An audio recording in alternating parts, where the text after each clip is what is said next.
Oi pessoal, bom dia, tudo bem? Gente, hoje a gente vai tratar da nossa última unidade da apostila, tá? Texto e textualidade. Bom, nessa unidade a gente fala um pouco sobre o que é um texto, né? Texto é só um conjunto de frases e palavras? Não, né? O texto é um conjunto de frases e palavras, sim, mas ele tem que ter um sentido no seu todo, né? Se eu só colocar várias palavras de maneira aleatória ou frases que não se conectam, o texto não tem textualidade, né? Ele não tem uma completude.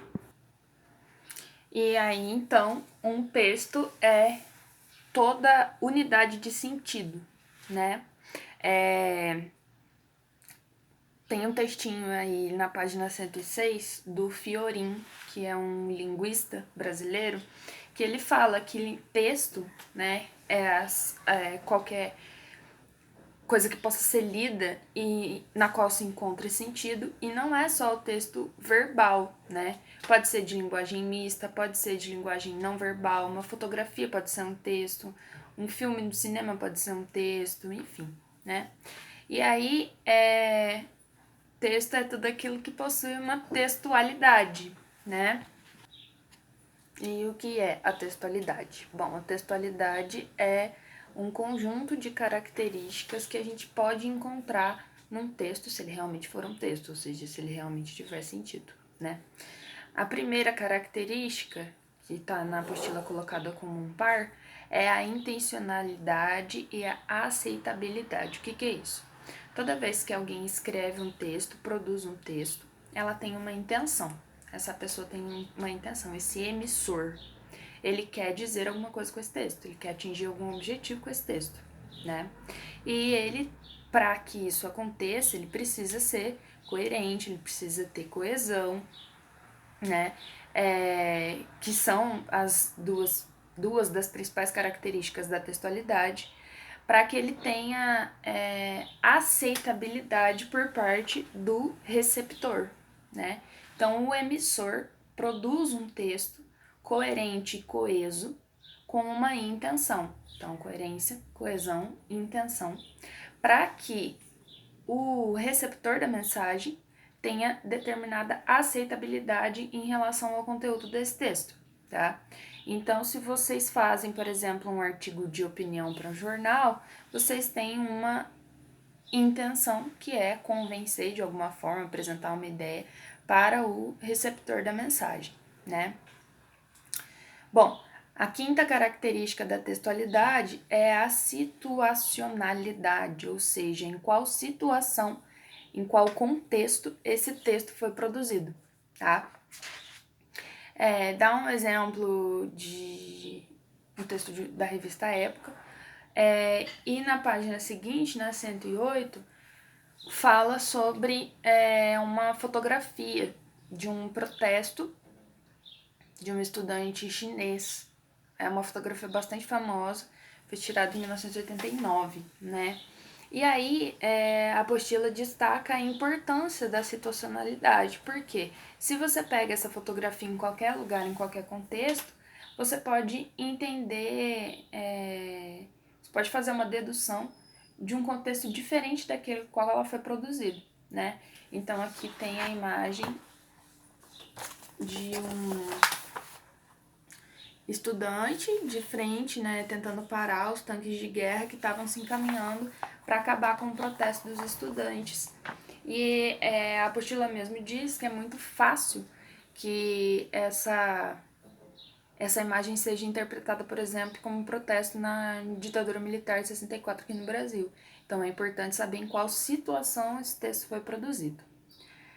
Bom, além disso, a gente tem a informatividade, ou seja, qual é o teor de informação que esse texto traz. Todo texto traz uma informação, né? E aí ela vai de um nível pouco de informatividade, um nível menor de informatividade, a um grande nível de informatividade, né?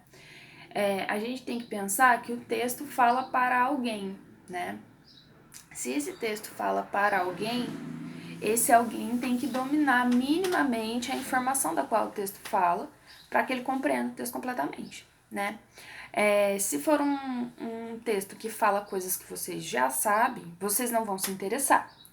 Se é um texto que fala de coisas das quais vocês não dominam nada, ou seja, tem informatividade no nível superior ao que vocês podem acompanhar, vocês vão se desinteressar pelo texto porque não vão conseguir entender, né?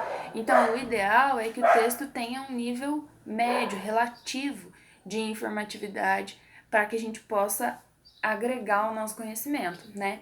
Nem fácil demais que não me traga nenhuma novidade, nem difícil demais que eu não consiga entender nada, né?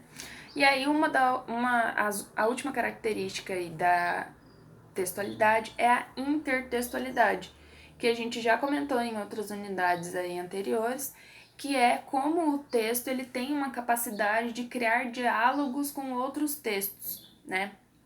É claro que não obrigatoriamente, em todo texto que possui textualidade, né, que possui sentido, a gente vai encontrar um intertexto, mas é natural que a gente, ao criar um novo texto, coloque nele referências que a gente já tem, tá? Olha os cachorros. Pode ser. Enfim, esse texto pode fazer. Pode ter ligação com textos como memes da internet, como filmes, como história em quadrinho, com textos da própria literatura, com personagens, enfim. Pode ser também de várias maneiras, pode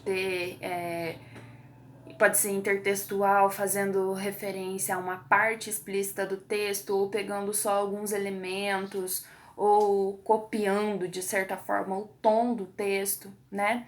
E aí, na página 109, a apostila traz um exemplo que é bastante curiosinho, que é o Batatman, né? Que é a batata do Batman, ou, né? Com energia, ele veio se vingar do vilão da preguiça, ou seja, energia que a gente encontra na batata é o carboidrato, né? O carboidrato é o que dá energia para o corpo humano, dentre outros, né? E é a propaganda de um hortifruti, né?